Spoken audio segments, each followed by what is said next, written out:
Hello and welcome to Runkle of the Bailey. My name is Ian Runkle. I'm a Canadian criminal defense and firearms lawyer.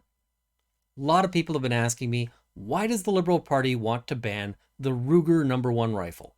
And to be clear, this isn't some situation where they've created an overly expansive definition for bans and then this is accidentally captured by some sort of technical interpretation. In fact, they specifically named the Ruger #1 as a rifle that they think is a bad rifle and that they want to see banned. Now, they've said that they're not targeting hunters or farmers. They're only going after weapons of war. So let's have a look at the Ruger #1 and we can sort of see, is this a weapon of war? So here we have it in a poster that's from 1970, and you can see that this thing certainly doesn't look like a weapon of war. It's, it seems like your fairly ordinary hunting rifle in design. There's no sort of scary elements. In fact, this doesn't have a removable magazine or, a magazine at all. It's in fact a single shot rifle. Each time you shoot this, you have to then reload it. So it's not going to be appearing on any battlefields anytime soon because, yeah, it's just not suitable for that purpose. So you might say, how does this get the attention of the Liberal Party where they want to ban this particular thing? Well, to figure that out, we need to go and look at the firearms reference table. And I've got this courtesy of armalytics.ca, who does a great service for Canadians. They put this stuff up online. They're not a sponsor or anything like that. I just appreciate their work. So here we have, and you can see up at the top left, this is an RCMP document. That's where this comes from. So this is the firearms reference table report for the Ruger #1. As mentioned, it's a single shot rifle. So if you didn't believe me, the RCMP says it's a single shot rifle and that the legal classification currently is non-restricted. Now, I'm going to put an asterisk on that because it's mostly non-restricted. And the reason why I say mostly is that this is actually an 11-page document, and we're just going to go through it really quickly, just sort of scanning. And you can see non-restricted all the way down the list. And the reason why there's so many entries here is because this is a very sort of popular rifle. It's a classic rifle, and it's one that has been sort of made in a whole bunch of different versions, both by the manufacturer. The manufacturer offers it in a whole range of different sort of configurations in terms of variation on barrels versus also different calibers, but also by other people who have customized these things. So we can scroll and you can see it just keeps on going. And lots more configurations here. Oh, and then we're going to stop right here. And the reason why we're going to stop here is that you're going to see this single entry. And that single entry is for the Ruger #1, which is chambered in .460 Weatherby Magnum. Now, this is a larger cartridge, and because of that, it runs afoul of the recent order in council that banned all rifles that can shoot a projectile at with over 10,000 joules of muzzle energy. So the reason why somebody chambered it in this is because, this is probably somebody's big game rifle, like for really large creatures. And Canada's got some really big creatures, some of which can be dangerous. If we, think of, say, these guys. Yeah, these are sort of scary creatures. We'll come back to that potentially. All right, so you can see that there's a whole long listing of things here. It's, this is sort of what a firearms reference table entry looks like. But another thing I want to draw your attention to is this bit right here. The scary .460 Weatherby Magnum configuration, that's a non-commercial customization. That means somebody out there decided to make one. It's not even the manufacturer. It's somebody in the universe decided to make a version of this that's in a larger caliber. Now, that should be concerning because there's all sorts of very talented gunsmiths out there who might make some sort of unique firearm that then in some way breaks the rules in Canada, because this would not be a prohibited firearm in most countries. And so this is a concern, right? When I say it wouldn't be prohibited in most countries, I want to remind people this is a single shot rifle, right? This is pretty basic. So it's concerning then if they say that you can't, possess this, we're going to ban this just because somebody out there made a version of it that would be prohibited. But there's all these other versions that currently would be fine. And in fact, nobody out there is saying we need to ban single shot rifles in, 30-06 or, 270, because I mean, that would ban basically every hunting rifle out there if you're getting out to ban them. And they're not there yet. But this should be concerning because it tells us that the way to get on the list of things they want to be banned includes just some gunsmith somewhere figured out a way to make this. And when we talk about, just what that might include, well, let's have a look at this picture. Somebody managed to turn this into a gun, and they could have put pretty much any caliber of, cartridge in there, because this is really kind of improvised and sketch. We gonna ban this next? I mean, it's the same logic. And you might say, we hear the usual line of, oh, well, if you need a magazine of greater than 5 rounds, you're a terrible hunter. Or if you need a cartridge that's that big, you're a terrible hunter, or whatever else. Well, first of all, we actually restrict hunters from using cartridges of a caliber that is too small, because we say that that's, cruel to the animal. We want to make sure that the animal is dispatched humanely, which means that we require things to be of a sufficient size and power that they're going to be able to be effective in that sense. I think it's also worth considering what Fish and Wildlife would use to defend themselves against bears, because having a firearm to protect yourself against wild animals is in fact a recognized purpose within Canada, specifically in the legislation. And our sort of wildlife people have said that there is nothing that will satisfy this short of the AR-10. And the AR-10 is a semi-automatic rifle with a detachable magazine in .308 Winchester. So yeah, Fish and Wildlife says that they need those weapons of war to defend themselves against bears, whereas the ordinary Canadian, of course, can't even have these single-shot rifles. It's a little ridiculous.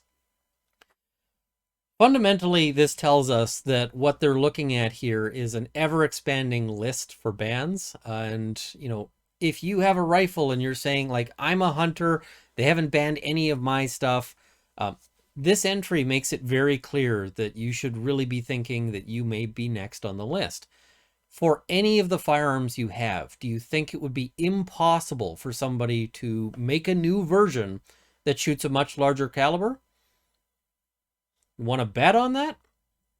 Because, yeah, there's some very, very talented gunsmiths out there, and yeah. So, as I said, this wasn't an accident that this made it on the list. They specifically named this firearm, and they did so because there is one out there, in a in a custom version.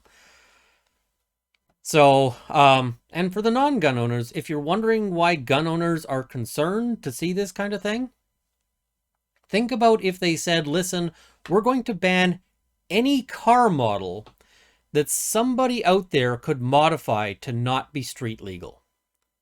Not your model is street legal, but somebody out there could make a non-street legal version of your vehicle, and therefore your vehicle is no longer street legal. I mean, the end goal of that would be that there's no cars on the road, right? Yeah. So I recorded the rest of this video last night, and today I'm having to add a postscript, because in committee, Murray Smith is advancing an argument on behalf of basically the Liberal Party, which is either incompetent or shockingly dishonest. And I don't think Murray Smith is an incompetent man.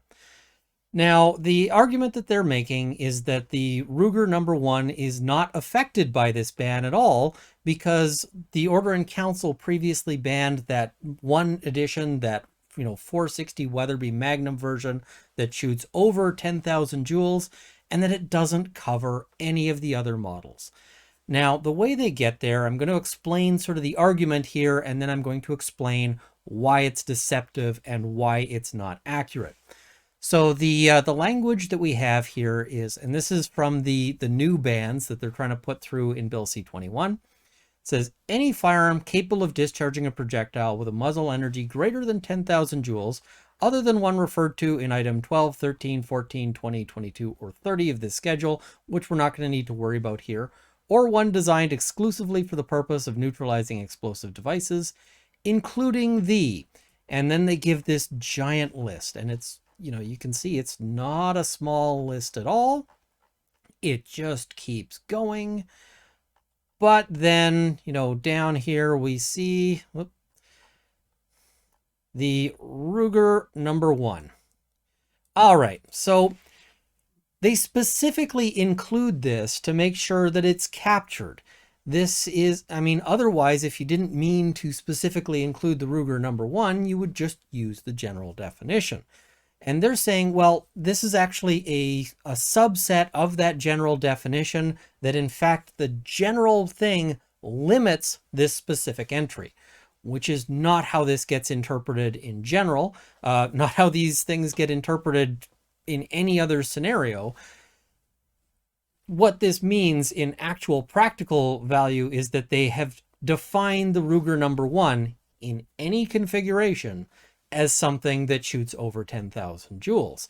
And I'll give an example from this same document that shows how they're trying to apply this unevenly. And that is right here. And this is only one example, because in fact there are several examples that we could pull up.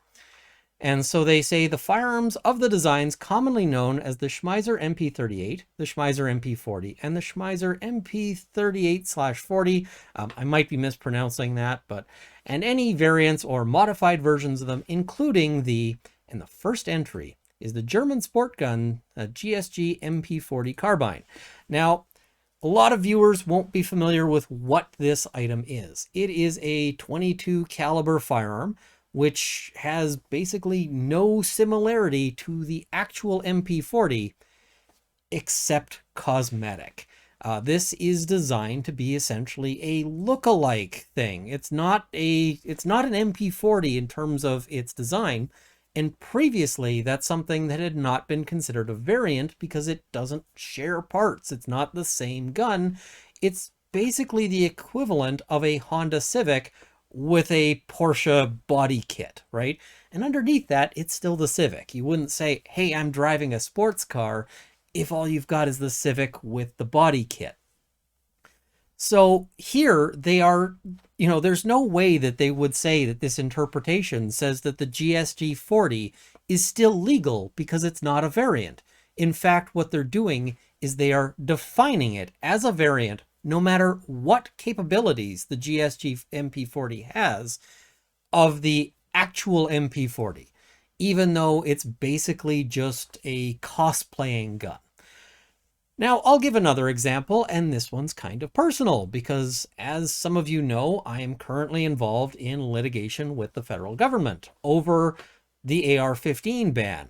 And in that case, the government has filed documents with the court saying that everything that is listed as a variant of the AR-15 is a variant of the AR-15 because it is defined as such.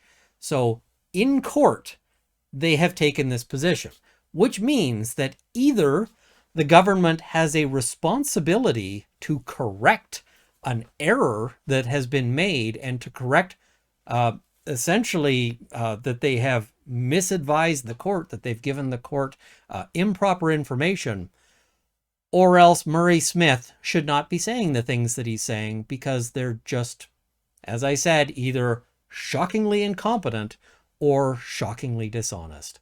We get to pick one of those. And as I said, I don't think he's an incompetent man. Yeah, I don't see how this can possibly be reconciled with either the court cases that are ongoing, court cases that have happened in the past, or the language in this, the way that they say that they want this document to be interpreted in other places. It just makes no sense. There is no way to support this. It's complete BS. So, yeah, this is the postscript I'm having to add in now. I guess back to the rest of the video, which is probably just the wrap up. Anyway, thank you for watching. Please like this video, share with your friends, subscribe to see more content. I also want to thank my Patreon supporters at the $50 level, Canada's National Firearms Association, the CCFR, and the Canadian Shooting Sports Association. At the $30 level, Sights and Arms Limited and Jane Babe and Luxor. And at the $20 level, Mark, Kyle Fox, Haywire, Gerald to the Bailey, Dale Nesbitt, Cameron Johnson, Andrew Elsich, and Vicky. Thank you as well to my $10 supporters who will be in the crawl immediately following. Thank you for watching. I hope this has armed you with knowledge. See you next time.